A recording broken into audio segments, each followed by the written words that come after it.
Hey everyone, my name is Wedge and it's Friday. You know what that means. More spoilers is what that means. Our first spoiler of the day is the next archetype in the cycle, Archetype of Courage. For 1 colorless and 2 white, you get a 2/2 human soldier enchantment creature. Creatures you control have first strike, and creatures your opponents control lose first strike and can't have or gain first strike. We've talked about blue-white humans getting some help from Born of the Gods before, and this is part of the help we were talking about. First strike is extremely relevant in this creature-heavy meta. In addition, a casting cost of 3 is certainly competitive for the ability. If you can mask some early game pressure, First Strike will get you through Mono Red's creatures, Mono Black's Pack Rats, and Mono Blue's Master of Waves tokens. This card is good, and if blue-white humans can get a foothold in Standard, I think this card has a shot of seeing play. Moving right along, we have Brimaz, King of Oreskos. 1 colorless and 2 white gets you a 3/4 legendary cat soldier with vigilance. Whenever he attacks, put a 1/1 white cat soldier creature token with vigilance onto the battlefield attacking. If that wasn't enough, whenever he blocks a creature, put a 1/1 cat soldier token with vigilance onto the battlefield blocking that creature. What? Come on, white aggro cards. Could they be pushing this deck any further down our throats? Don't get me wrong, I'm totally into it. Love cats. But dang, this guy is gross. 3 mana 3/4 already got me there. Vigilance? Awesome. Whenever he attacks, you get a permanent 1/1 Vigilance cat who also attacks. You get the same thing when he blocks. I mean, he's one creature. This is a staple in Standard. It is. It has to be. So by now, you would think that all the mono blue and mono black spoilers are done, right? Ha! Wrong! Fated Infatuation is 3 blue mana for an instant. Put a token onto the battlefield that's a copy of target creature you control. If it's your turn, scry 2. Yeah, I know. Do I even have to say anything here? 3 mana copy at instant speed with scry 2? Double your Master of Waves tokens. No problem! Nightveil Spectre about to die? Nah. This card is amazing. So good. Going in the deck, obviously. The next card we're going to talk about is Herald of Torment. The latest iteration of Juzam Jin is 3 mana for a 3/3 flyer with a bestow cost of 5. At the beginning of your upkeep, you lose 1 life. This is a good card. 3 mana for a 3/3 flyer is always good. The drawback is something we've seen before, and in the right deck, it isn't going to be that painful. The problem is that there really isn't a place for this guy right now. Mono Black Devotion won't run this over Nightveil Spectre or Desecration Demon. While I'd like Black-Green midrange to be really powerful and run this card, it'll run straight into the Desecration Demon again. What I'm getting at here is that this card is great post-rotation. Between Thoughtseize and Shocklands, life totals can go down very quickly. This is something I really want to reiterate. This card is a good card. A 3 mana 3/3 flyer is always good, especially with a drawback that isn't so painful. The problem lies in Return to Ravnica block. If you look at Theros block exclusively, this guy is a monster and will become the cornerstone of a mono black devotion deck post-rotation. Until then, I'm not sure he's going to find the home he deserves. Man-Cow Bear Bowls are back again, this time with Fellhide Spiritbinder. 4 mana gets you a 3/4 Minotaur Shaman with Inspired.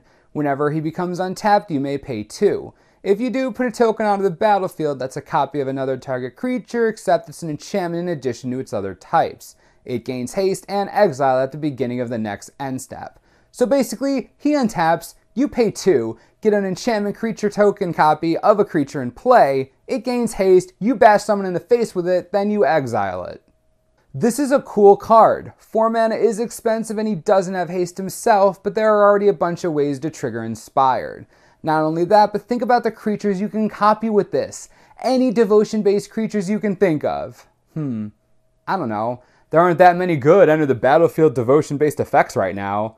I just can't think of... Fanatic of Merchant of Grey Mogus Asphodel! If this somehow gets into play in your black-red devotion deck, I just have no idea how your opponent will handle it barring an immediate kill spell.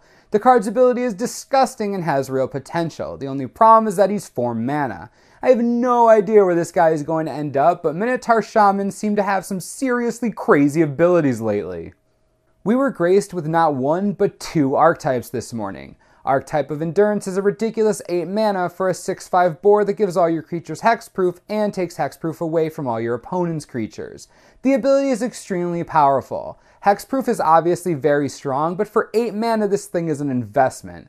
Because of that insane cost, his playability in Standard isn't very likely. Even in Limited, it's going to be hard to smash this guy into a lot of decks. He really shines in Commander. There are plenty of ramp decks that would love a creature that gives everything hexproof. Plus, 8 mana is a lot easier to reach in that format than Standard or Limited. Our next spoiler is Raised by Wolves, courtesy of the guys over at Loading Ready Run. For 3 colorless and 2 green, you get an enchant creature aura. When it enters the battlefield, put 2/2/2 green wolf creature tokens onto the battlefield. Pretty cool. Enchanted creature gets +1/+1 for each wolf you control. Value! Got a guy with heroic? Here's a trigger along with an additional +2/+2 minimum. Remember, you can run more than one of this. This card is all flavor all the time. Casual and tribal players will run this forever with the likes of Howl the Night Pack and Howling Wolf, just to name a few. Great in Limited since you're bringing in at least 6 power to the board with 5 mana. Constructed playability seems a little shaky, at least for Standard, but if someone can make this work, I'd love you forever. The last spoiler of the day is a big one. Reap What Is Sown is 1 colorless, 1 green, and 1 white for an instant. Put a 1/1 counter on each of up to 3 target creatures. Yeah, 3. Heroic Enabler much? This card is absolutely ridiculous. Phalanx Leader, Fabled Hero, even something like Favored Hoplite. All these cards just got way more powerful. I get why Drowned in Sorrow was printed now. Reap What Is Sown doesn't care at all. A lot of people were getting scared that green-white decks weren't going to be able to come back because of all this new black removal. Well, guess what? Green-white is fighting back. Don't let anyone tell you different. This card is amazing in Limited, even better in Standard, and will certainly raise the confidence levels of all Selesnya aggro players. Amazing card.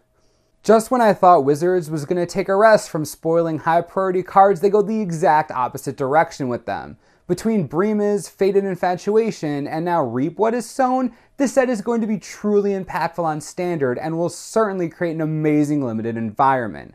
I know a lot of people have their doubts, but I'm excited. How do you guys feel about the spoilers released today? Is giving a 3-mana copy spell too much for mono blue? How much do you think Reap What Is Sown will affect the playability of green-white? Leave all your comments and questions below. We really appreciate the interaction. As always, subscribe for the latest and most reliable Born of the Gods spoiler information you could ever need. This is the Mana Source. I'm Wedge. Thanks for watching. We'll see you next time.